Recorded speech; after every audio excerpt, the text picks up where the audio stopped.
Hello parents, I'm going to show you how to connect to Zoom now that Zoom has implemented new security features to make the sessions that we're going to be having with your children even safer. So from now on, all Zoom meetings will require a meeting password, which you see I have here, and your teachers will start posting that in their weekly overview. There will also be a longer link here. Now this link will automatically include the password in it, so when you copy this link and you enter it into your browser, it will automatically open it for you. However, if you are experiencing any issues joining, then you can manually enter the meeting ID. And the way you do that is you will open the Zoom application, and once you're logged in, you'll click on Join. Here you will enter the meeting ID and click Join.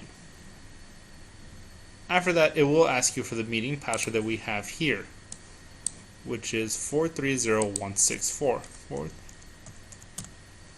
As soon as we enter the password and click Join Meeting, it will automatically verify the password. And once it's done verifying, you'll see this message where you'll wait for the host to start the meeting. You'll see this message until your teacher joins the meeting and clicks on Start. Thank you, and if you have any questions, please feel free to reach out to us.